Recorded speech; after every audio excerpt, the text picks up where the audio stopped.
Assalamualaikum warahmatullahi wabarakatuh. Bismillah, alhamdulillah, la ni'matillah, la hawla wa la quwata illa billah. Wassalatu wassalamu ala rasulillah wa ala alihi wa sahbihi wa mawalah. Salam ta'zim pada Bapak Ibu Guru PAI dimanapun Bapak Ibu berada. Di sini kita akan membahas soal PAI untuk mapel akidah akhlak.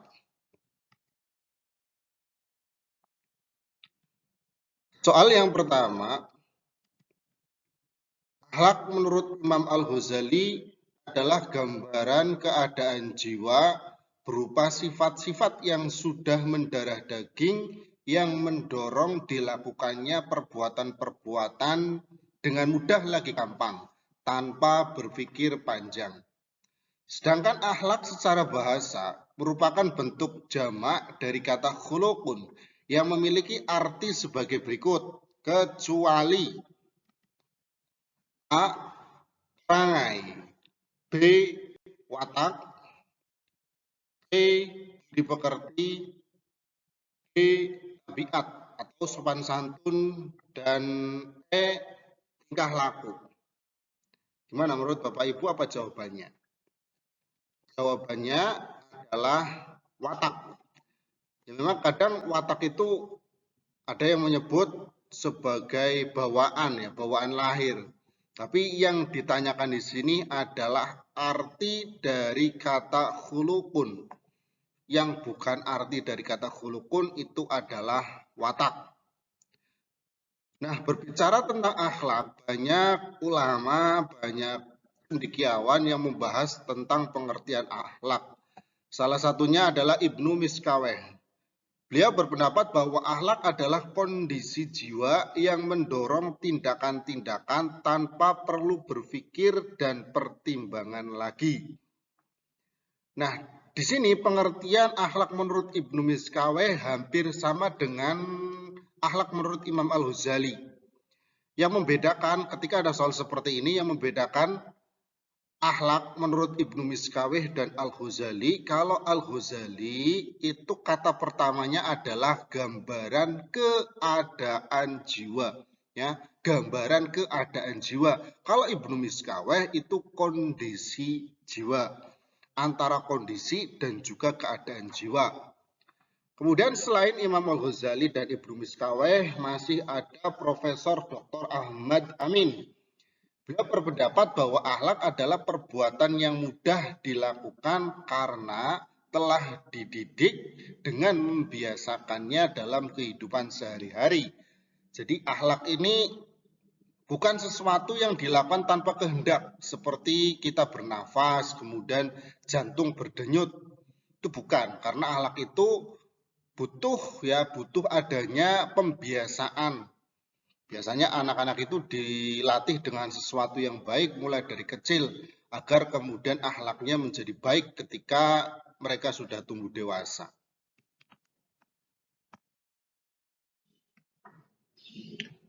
Kemudian untuk soal nomor 2, setiap jiwa mempunyai kekuatan-kekuatan yang mendorong terbentuknya akhlak.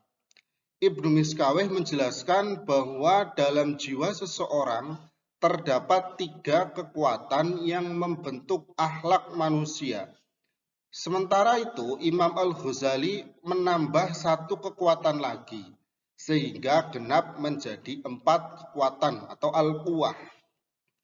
Nah, berikut merupakan kekuatan-kekuatan jiwa yang dimiliki oleh manusia, kecuali A.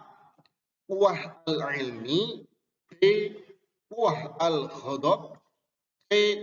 Quwah al-syahwah, D. Quwah al-adl, dan E. Quwah al-akhlaq. Bagaimana Bapak Ibu, kira-kira jawabannya yang mana? Jawabannya adalah quwah al-akhlaq. Jadi di sini kekuatan jiwa menurut Ibnu Miskaweh itu cuma 3. Quwah al-ilmi, quwah al-ghadab, dan quwah al-syahwah. Kemudian Imam Al-Ghazali menambahkan 1 kekuatan lagi, yaitu quwah al-adl. Dengan quwah al-akhlaq itu bukan. Nah, kuwah al-ilmi itu bersumber dari akal, di mana akal ini yang membedakan kita manusia dengan hewan. Dan akal dengan akal ini juga manusia bisa membedakan mana perbuatan baik dan mana perbuatan yang tidak baik.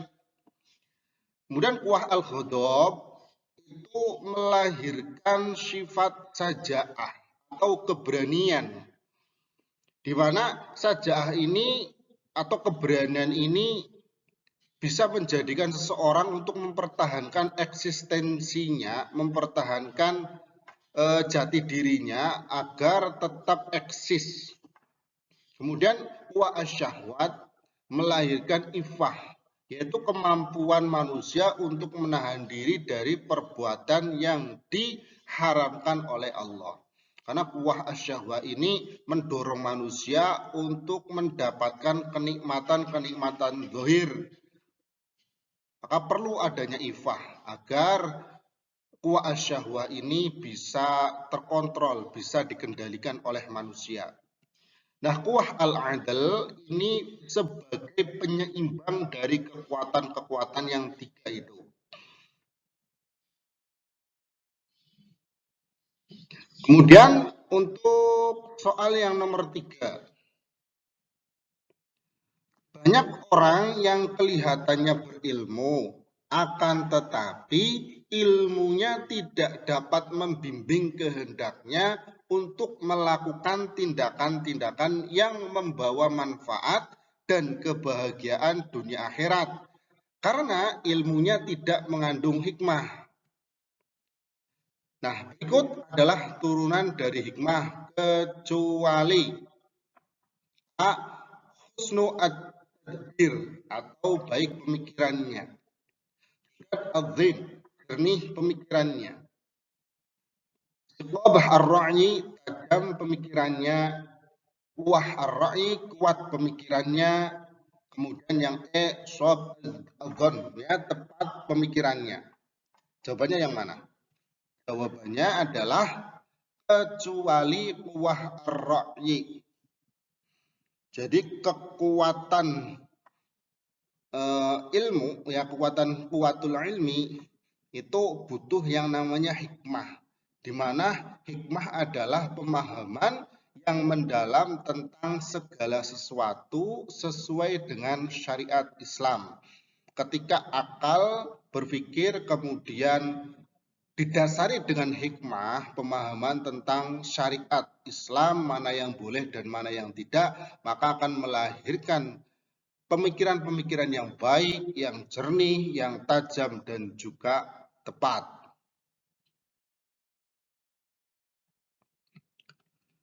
Selanjutnya, soal nomor 4. Kuwah al-ghadab merupakan dorongan manusia untuk menolak yang tidak disenangi dan mendapatkan kenikmatan yang bersifat abstrak dan batin, di mana ia bisa menghasilkan sifat utama, yakni sifat syaja'ah, yaitu keberanian, yang dapat menjadi sumber akhlak mulia serta dapat menumbuhkan kebaikan-kebaikan. Nah, di bawah ini yang bukan turunan dari sifat saja'ah adalah A. An-najdah, B. Kibr an-nafas, C. At-tahawur, D. Al-ihtimal, E. Al-wiqar. Kira-kira jawabannya yang mana? Jawabannya adalah yang bukan turunan dari sifat saja'ah adalah at-tahawur, yaitu nekat. Karena asy-syaja'ah adalah keberanian, maka at-tahawur, nekat, itu terlalu berlebih.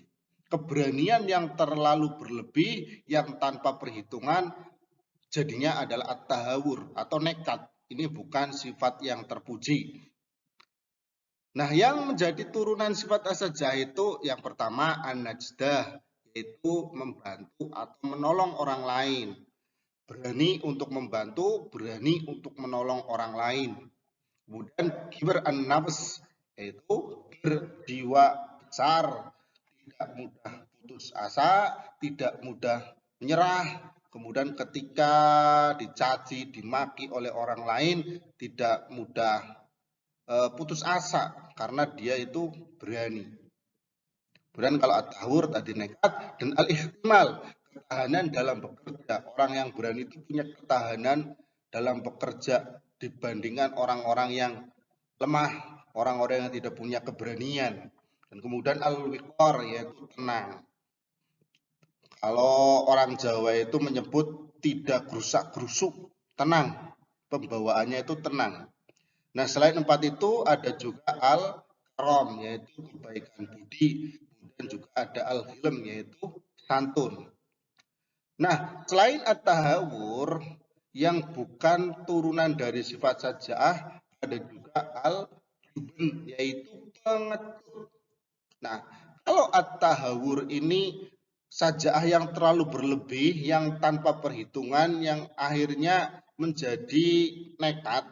Kalau al-jubn ini keberaniannya tidak ada, sehingga seorang ini menjadi pengecut karena tidak punya keberanian.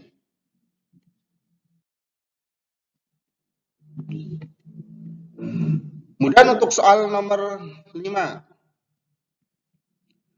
al-ifah merupakan kemampuan seseorang untuk menahan diri dari perkara-perkara yang diharamkan oleh Allah Subhanahu wa Ta'ala.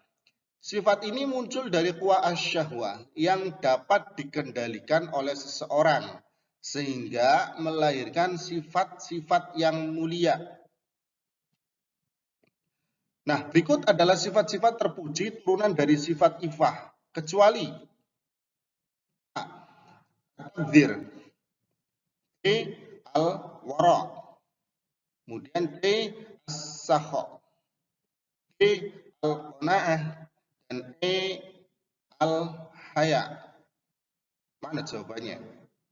Jawabannya adalah at-tabdzir atau menghambur-hamburkan harta, ya, badir, suka menghambur-hamburkan harta untuk sesuatu yang tidak ada manfaatnya, tidak dibutuhkan, tidak terlalu urgent, tapi kemudian hanya untuk kesenangan, menuruti syahwatnya, tidak bisa menahan diri, akhirnya menghamburkan harta. Nah, at-tabdzir ini bukan turunan dari sifat ifah, yaitu kemampuan menahan diri, karena at-tabdzir itu yaitu tadi menuruti hawa nafsu sehingga kemudian belanja sesuatu yang tidak penting, sesuatu yang tidak dibutuhkan, hartanya dihambur-hamburkan begitu saja. Nah, sedangkan yang menjadi turunan dari ifah, dari kemampuan seorang menahan diri dari perkara yang diharamkan oleh Allah adalah al-wara, yaitu meninggalkan perkara subhat. Yang subhat saja ditinggalkan, apalagi yang haram. Kemudian as-sakha, dermawan. Kemudian al-qanaah, menerima atau merasa cukup terhadap rezeki yang telah diberikan oleh Allah. Dan yang terakhir adalah al-haya atau malu. Malu terhadap diri sendiri, malu terhadap Allah, dan malu terhadap orang lain. Ini ya, sifat-sifat turunan dari sifat ifah, kemampuan menahan diri dari perkara yang diharamkan oleh Allah. Demikian video pembahasan soal PAI untuk materi kekuatan jiwa. Semoga dan mudah-mudahan bisa bermanfaat. Monggo kalau sekiranya video ini bisa bermanfaat, di-share, disebarkan ke teman-teman yang lain, dan mohon sedekah subscribe-nya untuk mendukung video ini dan membuat video soal-soal yang lain. Dari kami, kurang dan lebihnya mohon maaf. Assalamualaikum warahmatullahi wabarakatuh.